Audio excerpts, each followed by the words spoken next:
공부하는 교사들입니다. 공부하는 교사들 채널에서는 다양한 주제로 공부하시는 선생님들을 모셔서 이야기를 나눠보려고 합니다. 오늘 첫 번째 초대 손님으로는 대학에서 공부하고 계시는 선생님을 모셔봤습니다. 본인 소개를 부탁드리겠습니다. 네, 안녕하세요. 저는 대학에서 공부하고 있는 까칠 교수라고 합니다.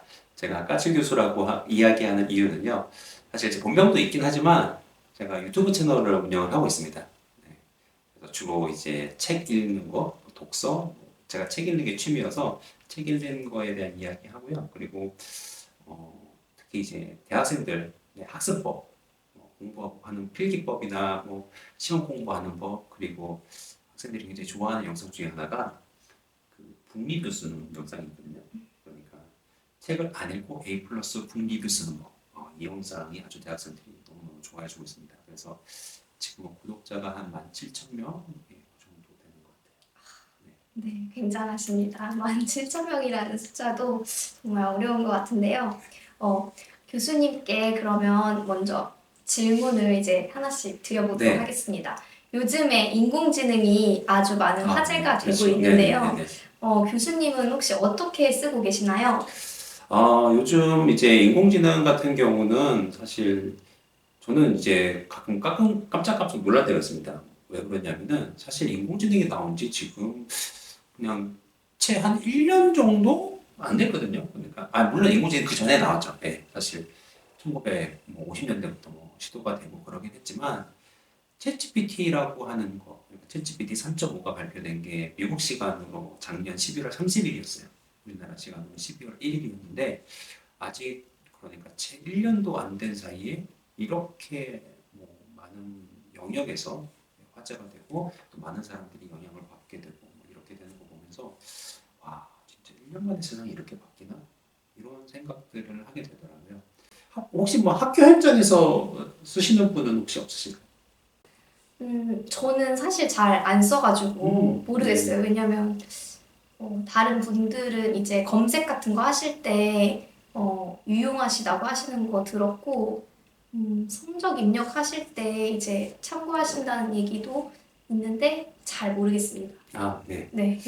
근데 사실 요즘 그냥 특히 챗GPT 같은 경우는 마치 가속을 붙인 것처럼 계속 지금 발전을 하고 있어요. 그래서 얼마 전에 업그레이드 됐을 때는 멀티모달을 지원을 합니다. 멀티모달이라고 하는 거는 예전에는 이제 텍스트만 지원을 해서 챗으로 이제 대화를 했는데 이제는 그림을 입력을 해도 얘가 이제 이해하고 여러 감각을 쓸 수 있는 그런 인공지능을 진화하고 있고 그리고 최근에는 음성도 얘가 이야기를 합니다. 안 해보시죠? 네. 네, 한번 보여드릴까요? 이거 혹시 이거 영상을 보고 계시는 분들도 이제 궁금하실 수 있으니까 최근 챗GPT 업그레이드된 그 공식 앱이거든요. 공식 앱인데 여기에 이제 이거 유료 서비스 쓰시는 분들만 돼요. 유료 서비스 쓰시는 분들만 되는데 이게 음성 기능을 이제 음성으로 입출력이 됩니다. 얘랑 대화를 하실 수 있는데 그래서 요걸로 좀 써먹을 수 있는 게 있어요. 한번 보여드릴게요. 네. 이제 접속하거든요. 안녕, 챗GPT 만나서 반가워. 내가 지금 국제학회에 왔는데 미국 사람을 만났어. 지금부터 내가 하는 얘기를 영어로 통역해줘. 안녕하세요, 반갑습니다. 당신의 발표를 아주 잘 들었습니다. 너무너무 인상적이었는데요. 내년에 우리 학교에 한번 초대를 하고 싶습니다. 내년 상반기에 일정이 어떠신지 말씀해 주세요. 얘가 생각합니다. 그 답을 할 거예요. Nice to meet you. I really enjoyed your presentation. It was very impressive. I'd like to invite you to our school next year. Could you let me know your availability for the first Next year. 굉장히 자연스럽죠. 와, 네. 네. 그리고 이게 놀랍게도 영어만 되는 게 아니라 프랑스어, 중국어, 각종 언어가 다 됩니다. 그래서 이제는 통역이 따로 필요 없을 정도로 굉장히 자연스럽게 얘가 이제 통역도 해주고 그렇게 하거든요. 그렇기 때문에 사실 영어를 가르치시는 분들은 또 굉장히 잘 쓰시더라고요. 네. 네, 그래서 영어를 혼자 공부하시는 분들도 이 음성 기능을 이제 음성으로 입출력되고 하는 기능을 이용하셔가지고 굉장히 많이 쓰고 있고 사실 교육적인 그런 가능성들이 사실 굉장히 커요. 네, 우리가 앞으로 더 발전하고 그렇게 된다라고 하면은 네, 조금 더 우리가 활용할 수 있는 교육적으로 활용할 수 있는 가능성들이 조금 더 있는 것 같고 그리고 최근에 또 GPT 터보가 또 나오고 또 최근에 또 업그레이드 된 건 어떤 거냐면은 GPT-S라고 하는 게 있어요. GPT 그냥 소문자가 S 붙는데 이제는 개인이 자기만의 이 챗봇을 만들 수 있습니다. 자기만의 인공지능을 만들 수가 있어요. 그래서 뭐 예를 들면은 선생님도 영어를 가르치는 선생님의 이 챗봇을 만들 수 있는 거예요. 네, 그러니까 설정을 하고요. 그리고 여기에다가 추가로 학습을 더 시킬 수도 있습니다. 네, 그렇게 하면서 얘가 지금 영어를 가르치는 네, 그런 걸로 만들어낼 수도 있고 지금 굉장히 빠르게 이제 발전하고 있는 것 같아요. 정신이 하나도 없습니다. 네. 아까 번역하는 걸 보니까 저도 빨리 좀 해봐야겠다는 생각이 네. 듭니다. 네. 네. 그러면 이제 앞으로는 인공지능이 어떻게 발전할 거라고 생각하시나요? 근데 뭐 일단 지금 사실은 굉장히 인공지능 업계에서 노력들을 되게 많이 하고 있거든요. 그리고 돈을 어마어마하게 다들 투자를 하고 있습니다.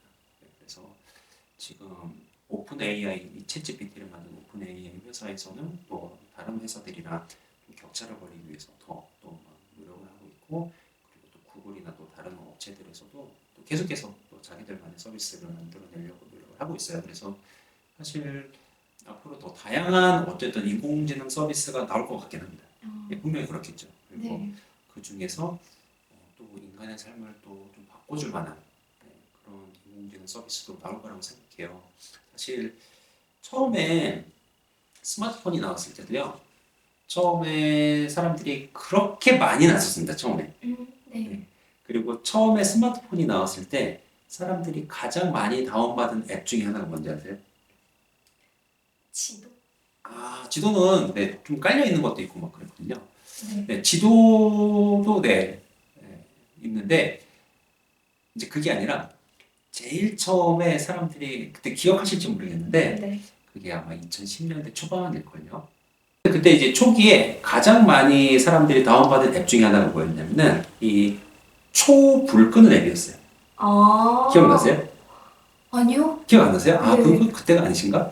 그래가지고 그 프로그램을 다운받아가지고 후 하면은 이게 촛불이 흔들려요. 그리고 후 좀 세게 불면 꺼지고 이게 신기해가지고 처음에 뭐 이런 거 다운받아서 놀고 그랬어요. 근데 그때는 아직 스마트폰의 이 잠재력을 우리가 제대로 활용을 못했죠. 네. 네, 그냥 큰 화면 있고 그리고 이거 부는 거를 좀 인지해가지고 꺼지고 약간 이 정도로 활용해가지고 쓸 정도였죠. 그냥 좀 신기하다 뭐 이 정도 느낌이었는데 사실 지금 인공지능도 약간 그런 느낌이거든요. 근데 좀 신기하다? 뭐 네. 이런 걸 해보고 이렇게 답 잘하네? 신기하다?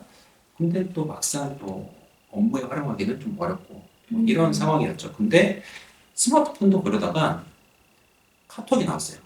그러면서 판이 좀 바뀌기 시작했거든요. 네, 카톡이 나오면서 그 전까지는 뭐 30원씩 유료로 돈을 주면서 썼던 문자 서비스를 대체하기 시작을 하고 이렇게 우리가 기존에 어떤 사용하던 서비스들을 대체할 만한 이런 킬러 서비스들이 등장하면서 스마트폰도 굉장히 빠르게 보급이 되기 시작하고 본격적으로 사용이 됐거든요. 그래서 인공지능도 지금 기술이 어느 정도 발전이 돼서요.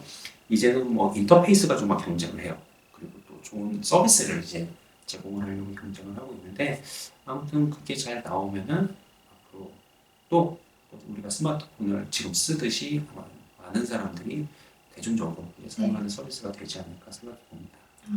네. 알겠습니다. 그러면 좋은 점도 많이 있는데 네. 혹시 저희가 주의해야 할 점은 없을까요? 네. 그래서 사실 이것도 얘기하면 너무 많은데요. 지금 이 얘기만 진짜 한 시간을 할 수 있을 것 같은 약간 이런 느낌인데요. 우리가 앞으로 이제 인공지능이 많이 쓰여지겠죠. 네, 그리고 뭐 그런 두려움이 있는 분들도 계시거든요. 과연 인공지능이 내 직업을 대체하지 않을까? 네, 어떨까요? 선생님은 대체할까요? 영어 교사로서 네, 영어 그 인공지능이 이 정도 역할을 하면은 진짜 좀 어렵지 않을까 그런 생각도 드는 것 같아요. 네. 솔직히 아까 그거 듣고 잠깐 좀 놀라신 것 같고, 네. 네, 그런데요.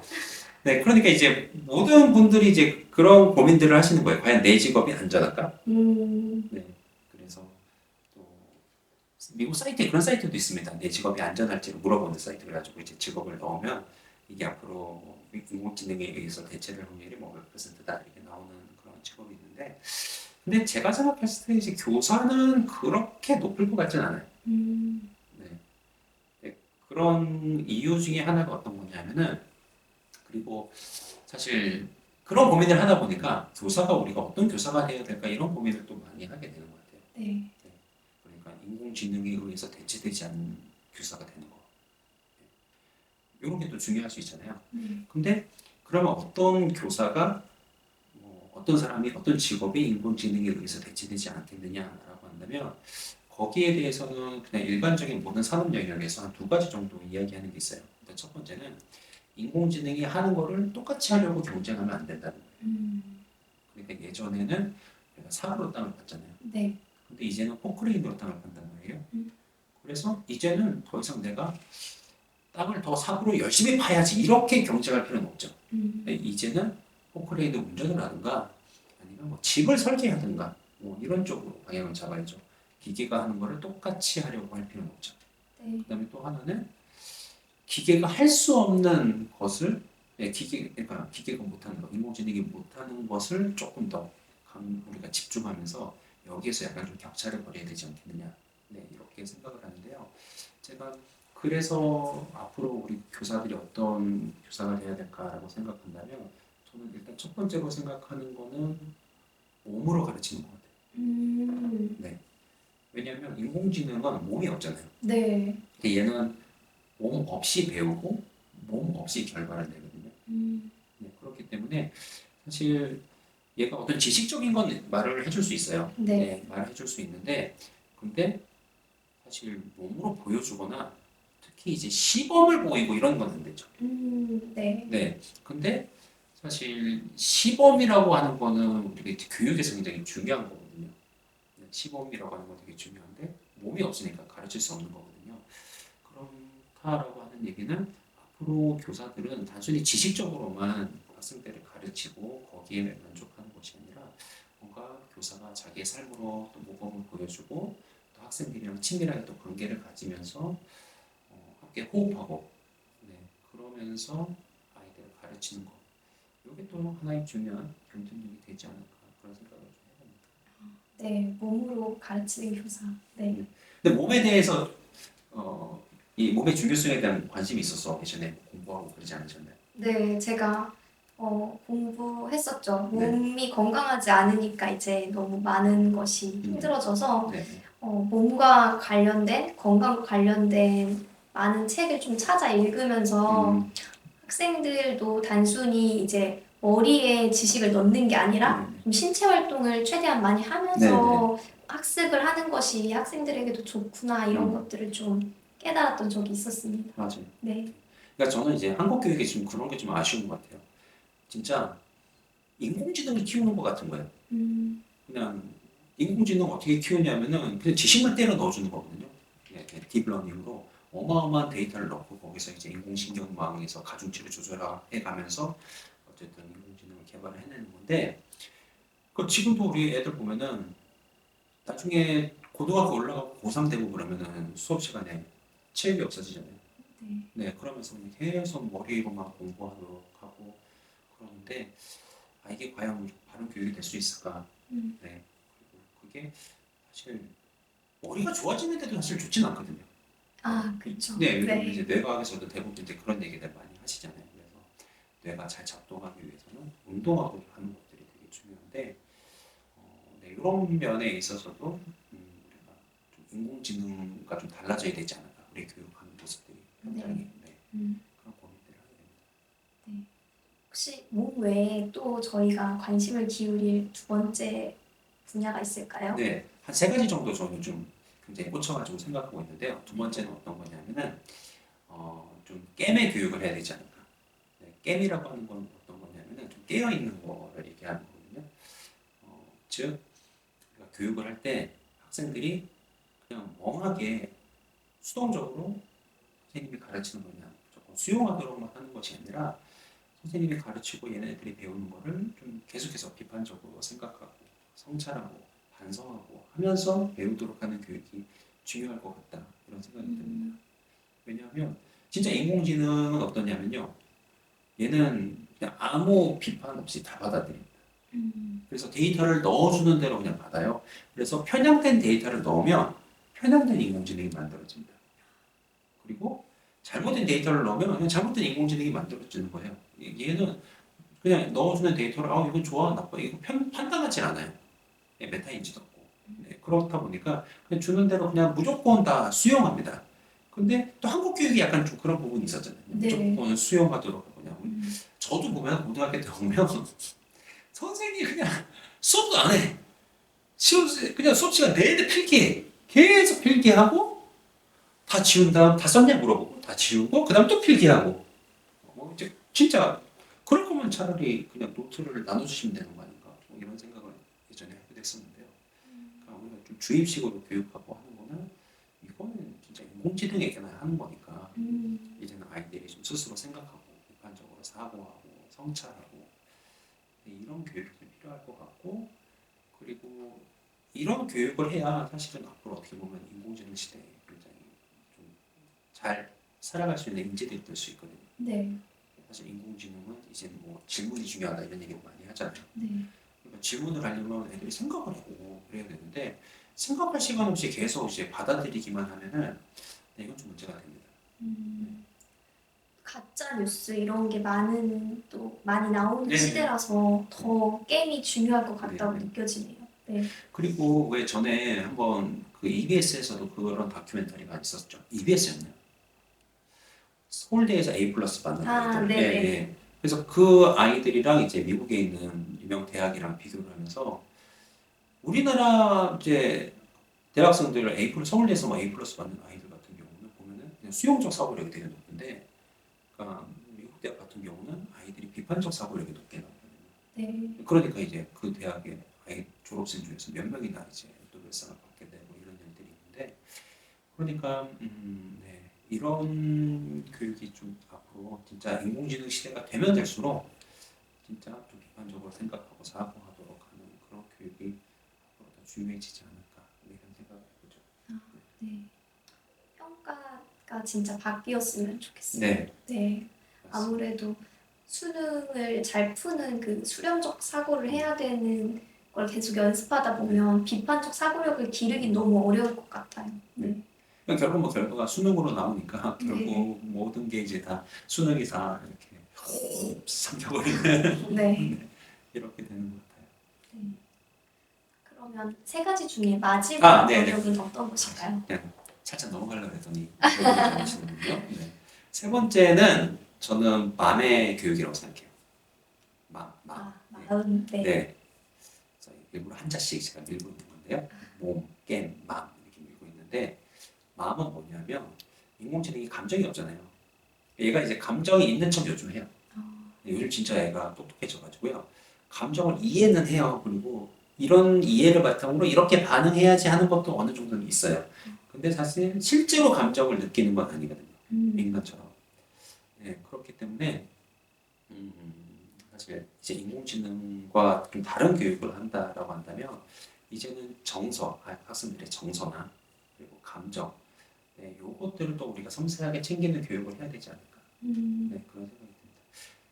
그 선생님 그 졸업 논문이 정서와 관련된 뭐가 있지 않았나요? 네, 저도 이제 학습 정서에 관심이 생겨가지고 네. 그 정서와 관련된 그런 문헌들을 많이 좀 찾아서 읽었었죠. 네. 그러니까 단순히 공부만 하는 것뿐만 아니라 공부에 대한 정서 자체가 네. 사실은 아이들의 성취도나 학업 동기나 되게 영향을 많이 미치잖아요. 네. 네. 그래서 그런 면을 또 챙기는 교육도 되게 중요할 거라고 생각을 하고요. 그리고 이게 앞으로 또 중요하다라고 생각되는 이유가 많은 지금 전문가들이 앞으로 AI 시대의 직업 전망이 어떻게 되겠느냐 이런 예상을 하거든요. 네. 어떻게 될 것 같으세요?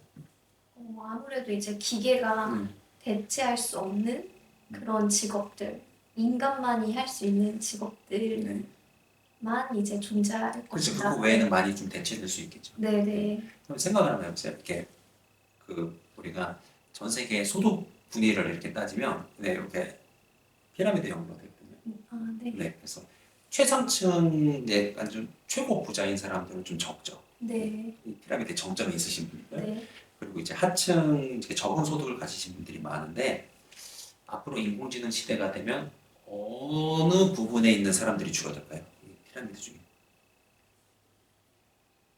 밑에 있는 사람들. 네, 밑에 있는 사람들이 줄어들 거라고 되게 많이 생각을 하시더라고요. 근데 네.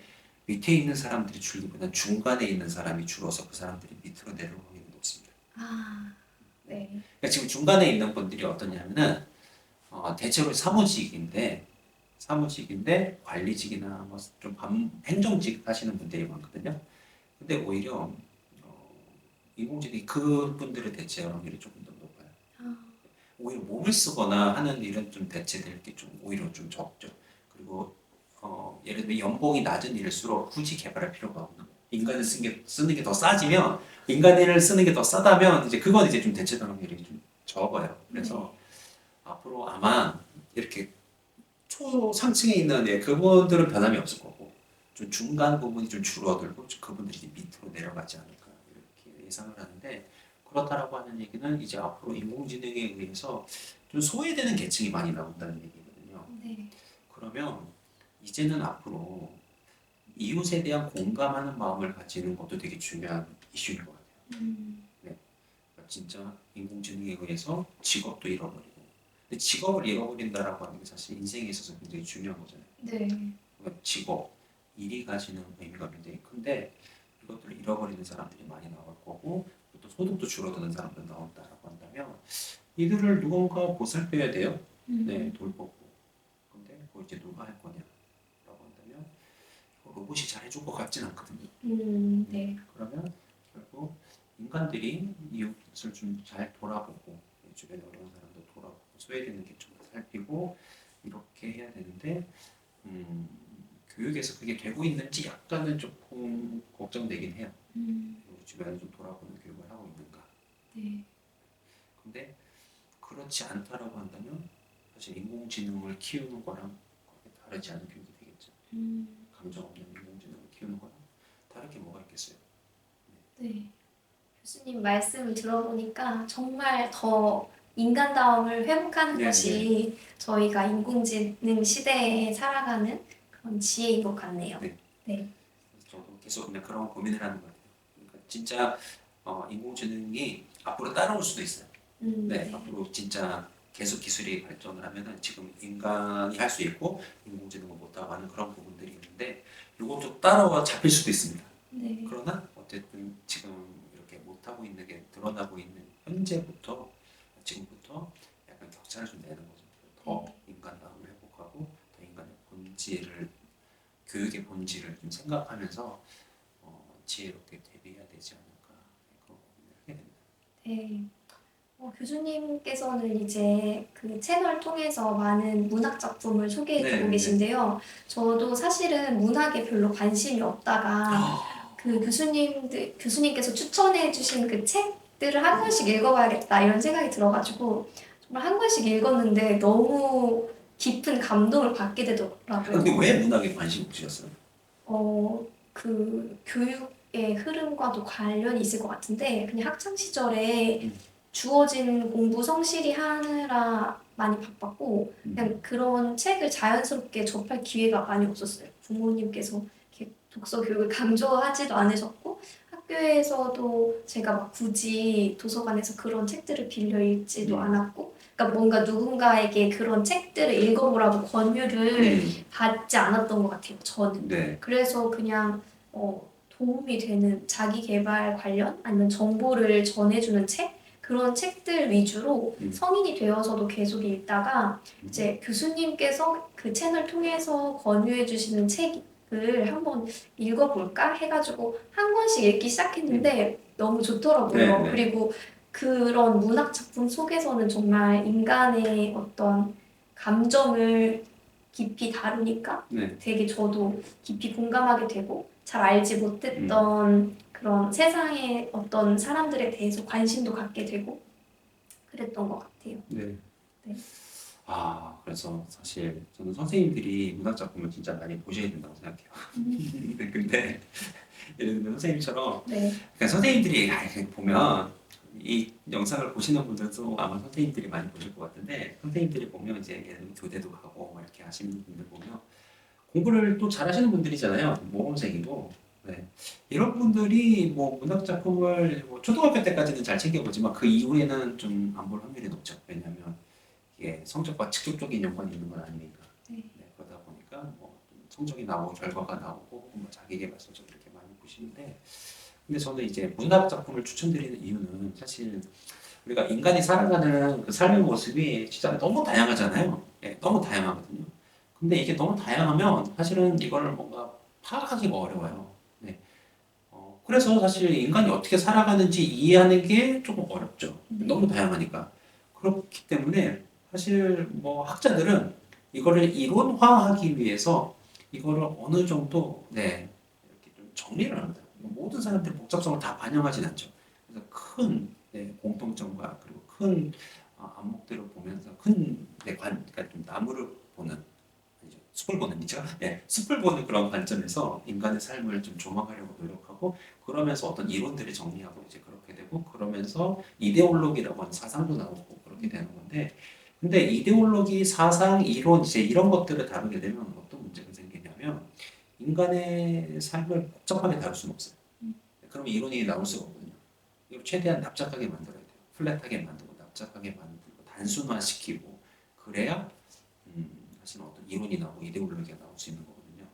그래서 왜 우리가 우리나라 예를 들면 요즘 정치가 되게 뭐 그렇잖아요. 그러면 굉장히 그 갈등이 심한데 이런 보수 진보다 뭐 우파다 좌파다 이렇게 이야기하는데 저 사람 좌파다 그러면 그걸로 하나를 다 이렇게 그 사람을 평가한다라고 하면은 이 사람을 정말 납작하게 보는 거잖아요. 네. 네.